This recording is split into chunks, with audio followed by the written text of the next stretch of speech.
In 2011, the Latimer family vanished while fleeing a Category 3 hurricane. Their SUV found abandoned, their trail erased by the storm. For over a decade, officials blamed rising water and chaos, ignoring clues that someone had gone to great lengths to make them disappear. But when a construction worker discovered a hidden radio still transmitting coordinates and the words, "We're still here," everything changed. What followed was a chilling unravel of signals, soldered lies, and one final photo. Proof that someone survived and may have never left. On September 12, 2011, at precisely 3:17 p.m., the National Weather Service upgraded Tropical Storm Hilma to Category 3 Hurricane Hilma. Wind speeds surged past 120 km/h. Along the eastern coastline of North Carolina, mandatory evacuation orders were issued. Among the tens of thousands fleeing was the Latimer family, Diane, 34, Marcus, 36, and their daughter, Amy, 6.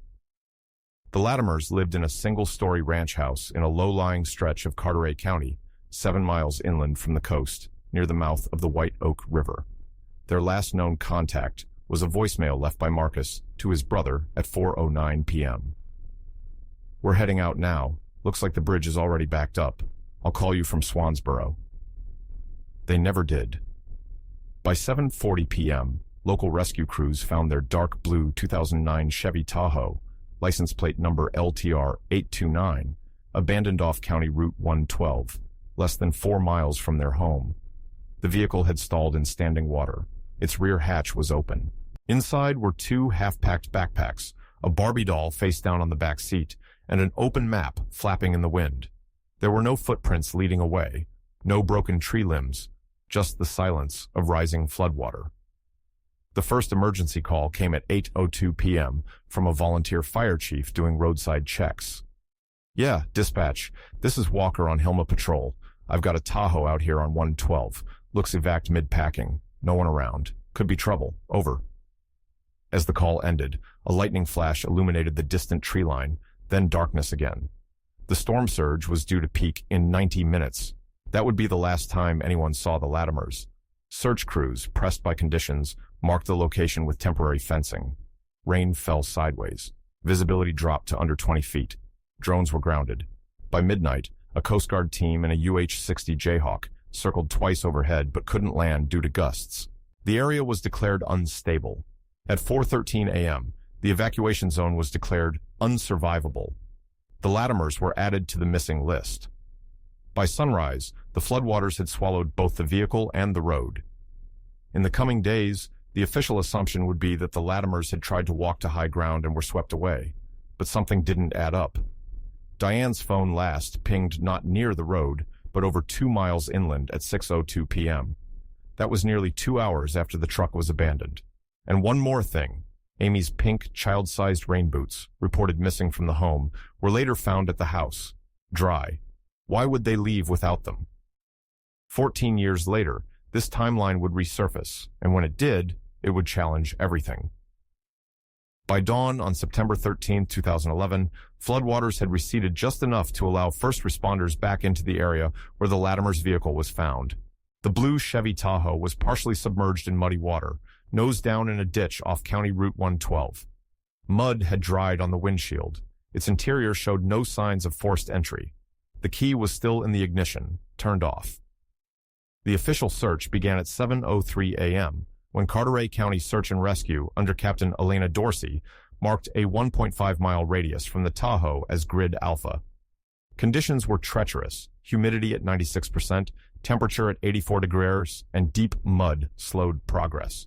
Drones were still grounded due to residual wind gusts. Foot search teams from Station 9 and 12 were deployed with canines trained for flood terrain. At 8:44 a.m., a faint trail of boot marks was found on the north embankment, size consistent with a man's 10.5, the same size Marcus Latimer wore. But the impressions ended abruptly at a patch of gravel. No other footprints, child or woman, were detected. Searchers noted that the gravel was dry beneath the surface layer, as if it had been covered, then exposed. At 9:21 a.m., the first 911 call from the Latimer case was pulled from archives. It had come the night before, logged under a generic storm report and nearly overlooked. Dispatch 911, September 12, 8:02 p.m. Caller. Yeah, dispatch. This is Walker on Hilma Patrol. I've got a Tahoe out here on 112. Looks evac'd mid-packing. No one around. Could be trouble. Over. Dispatch. Copy, Chief Walker. Can you confirm occupants? Caller. Negative. Doors unlocked. Nothing violent. Child's toy inside. We'll tag it. Dispatch. Mark GPS. Proceed with patrol. The GPS they marked, 34.7276 degree N, 77.4421 degree W. They placed the SUV just 1.8 miles from the Latimer home, but 2.1 miles from the nearest high ground. At 10:12 a.m., K-9 units signaled faint interest near a mangled fence gate just past Grid Bravo behind an overgrown thicket. There, officers recovered a single item, a school library card registered to Amy Latimer, laminated and water-damaged, wedged under a tree root. No other personal effects followed. No clothing, no phone, no body. Captain Dorsey's field report read, "Anomalous trail suggests purposeful movement, not panic. Family likely remained together beyond vehicle point. Presume overland attempt. Unknown destination." At 2:17 p.m., Marcus's brother, Julian Latimer, arrived from Charlotte to assist. He insisted his brother would never leave the vehicle unless there was a reason. "He was a planner," Julian told deputies. "We were both scouts. If he left the truck, it's because he knew where he was going." But if that was true, where had they gone? At 4:05 p.m., the team conducted an aerial pass using a low-altitude drone fitted with IR scanning. They picked up nothing but thermal echoes, wildlife, storm debris, and one false positive, later confirmed as a black bear. By sundown, the first 24 hours had yielded no bodies, no electronics, no clothing. Just an SUV, a few footprints, and a child's library card. And one unanswered question. Why had Diane's cell phone pinged after they left the truck? They pulled tower logs again. The 6:02 p.m. ping came from a relay tower northwest, not east, toward the coast. That was the wrong direction. Had she circled back, or had someone else taken the phone? CTA. If you'd search forever for someone you love, comment hope. At 7:41 p.m., the sheriff requested that FEMA open up restricted sections of the storm perimeter for a deeper inland dive. The request was approved. The team would begin early next morning, but they didn't know. They had only 24 hours left before the trail would vanish, just like the family had. By the morning of September 14, 2011, the investigation shifted into full escalation mode. The window of the golden 48 hours was closing. The Carteret County Sheriff's Office expanded the official search perimeter from 1.5 to 5 square miles, including marshland, unpaved forestry access, and flood-prone lowlands. The area, now designated as Grid Echo, posed critical risks. Stagnant water, sharp debris, and gator sightings had already forced 2 rescues. The air was dense, 87 degree hours, 93% humidity, with a suffocating stillness. Ground crews were now accompanied by 4 SAR-certified volunteers from Wilmington and a FLIR-capable helicopter operated by the North Carolina State Highway Patrol. The FLIR scan commenced at 9:04 a.m., mounted on tail number N294OX. It swept laterally across Grid Echo at 200 feet. At 9:21 a.m., they picked up a heat anomaly near a collapsed hunting blind 0.9 miles east of the Latimer vehicle. But when a deputy team hiked in, they found nothing but a sun-warmed mattress pad, half submerged. Just after 10:30 a.m., a news van from WECN-TV arrived on scene. Reporter Carrie Field had heard chatter on the police scanner and pushed her way through the barricades. Her first live dispatch aired before noon. "We're here near a rapidly expanding search grid just outside Swansboro, where rescue teams are looking for a missing family of 3. What started as a stalled evacuation has now become what one deputy called a statistical improbability." As the clip aired, dozens of viewers began calling in. One caller, identified only as Sarah from Beaufort, claimed she saw a man and a little girl on the edge of Route 17 the evening before the storm hit. She had on pink, like a poncho, I think. He was carrying something in a towel. It looked like food. They didn't look panicked. She didn't report it at the time, said she thought they were just headed to a neighbor's. Deputies checked traffic cams from Route 17, but none showed anyone matching the description. Still, it shifted focus away from floodwaters and toward the woods. At 12:12 p.m., a volunteer stumbled into an abandoned shack deep in the Pine Barrens. On the inside wall was a nail-hung lantern, a cot, and a crumpled raincoat. In the corner was a rusted metal tin containing 4 unopened MREs, standard FEMA issue, stamped 2009. A sheriff's deputy noted the oddity. Too clean to be old, too old to be recent. Somebody's used this place as shelter, but not in the last day or two. Still, there were no fingerprints, no clothing tags, nothing tying it definitively to the Latimers. At 1:34 p.m., the search grid was once again expanded, now 8 square miles, but fatigue was setting in. 3 volunteers were treated for dehydration. The team had been working non-stop for 40 hours. Then something changed. At 3:09 p.m., Deputy Melissa Tran located a red plastic wristband tangled in underbrush, a common pool wristband, faded by sun. Printed on it were 2 still legible words, Amy L. It matched a wristband Amy's school gave out during their June 2011 pool day. Diane had posted a photo of it on her Facebook page. A screenshot of that post was forwarded to detectives. The item had not been waterlogged. It had not floated. It had been dropped. Was the girl still alive when they passed through here? The forest was mapped again. The wristband's position was logged as 34.7204 degree N, 77.1586 degree W, in direct conflict with earlier theories. They weren't heading to high ground. They were going deeper. As dusk approached, the team paused. A decision had to be made: press into the woods overnight, or pause until morning. Captain Dorsey authorized an overnight perimeter watch, but no further pushes. They were running low on daylight and luck. No new evidence was logged by sundown, but the wristband, damp with morning dew and still curled to child size, left an undeniable chill among investigators. Wherever Amy Latimer had last walked, she had walked there recently.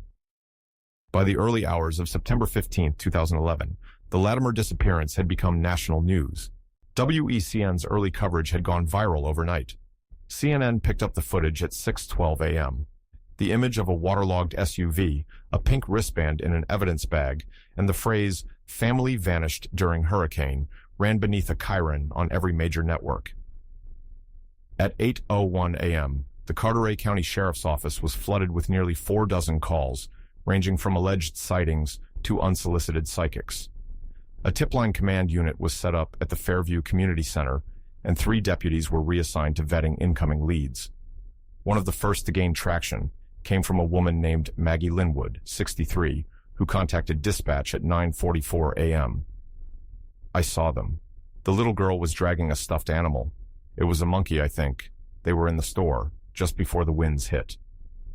She claimed the sighting occurred at a Wilco gas station in Maple Hill, roughly 12 miles inland, at around 5:30 p.m. on the day of the disappearance. Deputies pulled CCTV footage from the station. Footage showed a man and a girl entering the store at 5:18 p.m., but the timestamp had no facial clarity. The child was carrying what looked like a toy. However, the man was wearing a yellow slicker, a color no Latimer family member had ever been known to own. Furthermore, payment records revealed the man used a cash-only transaction totaling $11.68 for a jug of water and a pre-wrapped sandwich. Could it have been Marcus? The Latimers were known to use debit cards. Their bank account had no activity since 4:11 p.m. the day they disappeared. Detective Yancey cross-referenced the security footage with missing persons and eventually located the man, Robert Dalton, 41, an out-of-state evacuee from Wilmington who had been traveling with his niece. False lead. By noon, the narrative had started to shift. News outlets began running speculative commentary. One tabloid-style headline from the Mirror Sun read, "Evacuation or escape? Did the Latimers vanish? On purpose?" The insinuation was obvious and infuriating. Back at the sheriff's office, Julian Latimer, Marcus's brother, gave a firm response.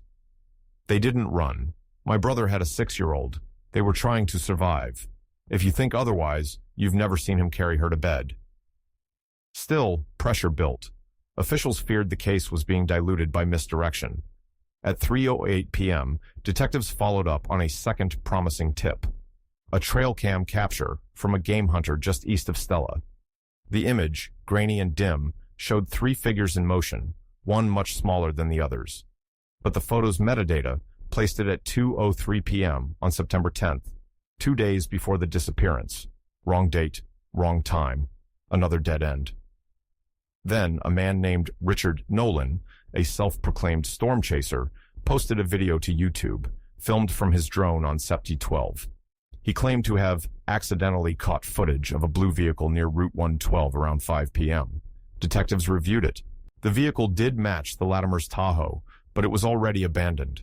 The camera panned west as the wind increased. The final 6 seconds of the video showed something strange, a flicker of reflected light in the tree line, too steady to be random. Had someone set up a signal? Drone resolution couldn't confirm it. Investigators planned to rescan the area the next morning. By sundown, the sheriff's department issued an official statement. "We are now treating this as a disappearance under suspicious circumstances. We urge the public to report only first-hand, verifiable information." But not everyone was deterred. A self-identified search group, calling itself Storm Eyes, began canvassing the region with no coordination. Their activity would later compromise several evidence sites. At 7:34 p.m., deputies were forced to remove a Storm Eyes member who had entered Grid Echo with a shovel, digging on a hunch. Nothing was found, but the footprint of chaos was growing. The Latimers weren't just missing anymore. They were becoming a mystery, and mysteries attract vultures. By early 2012, 5 months after the disappearance, the search for the Latimers had officially been suspended. No bodies, no confirmed sightings, no financial activity, no recovered phones. The only remaining evidence sat boxed and stacked in a locked storage room inside the Carteret County Sheriff's Department. File code LAT 039211. The box contained the following: Amy Latimer's library card, her red pool wristband, a swab sample from the SUV's steering wheel, Diane's journal, water-damaged but legible in part, one partial footprint mold from Grid Alpha, one scanned print of the drone reflection image, evidence tag, the 112A13, case status, inactive, as of April 17, 2012. Julian Latimer returned to Charlotte after 6 months on the coast. He had drained savings, filed a leave of absence from his job, and spoken to nearly every local in a 10-mile radius of Route 112. His last public comment came on the 1-year anniversary. "I believe they were taken. I can't prove it, but I believe someone waited for that storm to make them disappear." Diane's parents held a private memorial on September 12, 2012, planting 3 white oaks in the backyard of their home in Durham. A small plaque read, "Still here, still loved, still waiting." No camera crews were invited. By then, the national story had gone quiet. In 2013, Detective Yancey retired. Her final case log entry was just 6 lines long. Unresolved, indicators of movement post-storm, no viable witnesses. Evidence suggests control, not chaos. Without bodies, we're left with shadows. 2 years later, in 2015, a documentary crew filming a storm aftermath special revisited the Latimer site. They interviewed storm chasers, first responders, and the original search team. But the episode never aired. The footage was shelved after producers concluded there was no narrative arc. In 2016, new reports surfaced of a similar disappearance, a couple and their daughter who vanished during Hurricane Joaquin in South Carolina. Comparisons were made, but there was no connection. Different state, different circumstances, just the same silence. By now, only the locals remembered the Latimers, except for one man, a construction worker named Luis Varela, hired in 2017 to help dismantle a damaged coastal property near Swansboro, kept a handwritten note in his wallet. It read, "Amy L., red wristband, monkey toy." He had been one of the original volunteers during the second day of the Latimer search. He never let it go. In 2019, on the 8th anniversary, a local podcast ran a 2-part episode titled Storm Shadows. It pulled 9,000 downloads in the first week. The final line of the host's monologue still haunts. What happens when the wind erases not just people, but their story too? Then came silence again. And then, in 2025, came something else. A house, a hammer, and a shocking signal. If you believe every case deserves closure, comment, "Find them." At 2:38 p.m. on February 2, 2025, Luis Varela was helping restore a half-collapsed home outside Swansboro, 17 miles from the original search zone. He knocked loose a rotten beam. Beneath it, wedged under insulation, he found an old battery-powered radio, still on. It was crackling, low-frequency static. And behind that static, over and over, two things repeated: 34R8820N, 76.937W. We're still here. When Luis Varela pulled the fractured wooden beam from what used to be the ceiling of the Miller house, he expected rotted drywall or black mold, maybe a squirrel nest. He didn't expect a signal, not in a house condemned since 2012, not in a wall untouched by daylight for over a decade. But at 2:38 p.m. on February 2nd, 2025, that's exactly what he found. The device was no bigger than a paperback, dirty casing, one knob sheared off, antenna bent hard to the right, a battery-powered radio, Jetline comm systems, model discontinued in 2010. And yet, it wasn't dead. It was whispering. Deputy Alan Morse arrived first, gently bagging the unit. As he knelt, the orange LED blinked alive. The speaker hissed, 34.8820 north, 76.2937 west. We're still here. The message repeated every 45 seconds. Always the same, flat, mechanical. Not live, at least not now, but recorded, stored, sent with purpose. The home, partially collapsed during Hurricane Hilma, had never been cleared. Insurance failed. Ownership lapsed. No tenants, no records, no activity. Yet here, sealed inside a deteriorating roof cavity, something had been broadcasting, possibly for years. The serial number on the radio, A8391MK, matched FEMA inventory issued to temporary shelters in Region 4, cross-referenced, verified, not a home-use product, not standard. The interior showed a modified power loop, two lithium 9Vs in parallel, foil-shielded, routed to an analog relay circuit. Someone built this to last, said forensic engineer Lara Skovic. It's over-engineered. Whoever made this knew what they were doing, and knew it had to keep going. The next morning, Julian Latimer arrived. He hadn't spoken to the media since 2017, but when he saw the radio, his voice faltered. This is my brother's work. That's Salder's style. He always twisted his bridges, and he wrote numbers on everything. Look under the battery, see that? That's his 7. It's slashed. He taught me to write them like that in Scouts. The coordinates, 34.88220 DGN, 76.2937 degrees W, pointed to open water. A site known among marine cartographers as the Bight, a shelf with a sudden, unnatural drop, from 90 feet to 300 plus in seconds. Local fishermen avoided it. Trawlers lost signal near it. No buoys, no wreck charts, just a black void on sonar maps. The Coast Guard dispatched an unmanned boat from Fort Macon on February 4th, fitted with side-scan sonar, Kongsberg EM-2040, marine grade. It swept laterally along the seabed. At 1522, the anomaly surfaced, 15 x 8 feet, metallic, angular, submerged at 312 feet, possibly a sealed container, possibly a vehicle, possibly nothing at all. But something wasn't adding up. Back at the Miller house, during a second forensic sweep, officers found a sealed Tupperware container wrapped in insulation and duct tape. Inside, a backup 9V lithium cell, a scorched pink hair clip, a child's wristband marked Amy L., a photo of a girl in a grassy field, age 9, not 6, a page from simple codes and emergency frequencies. The girl in the photo had never been seen before. No matches in any public database. The photo paper was aged, but intact. Estimated print date, 2013. Julian held it like it might shatter. Her eyes are the same. And the clip. Diane bought her that, I remember. It had a glitter dolphin. Across the country, attention reignited. Reddit exploded. Podcasts ran emergency episodes. We're still here became a viral refrain. But within the sheriff's office, things fractured. FBI agents from Raleigh arrived unannounced on February 6th, citing jurisdiction over federal equipment and suspected abduction. They attempted to seize evidence. Sheriff Dorsey refused. Tensions escalated. A formal compromise was brokered.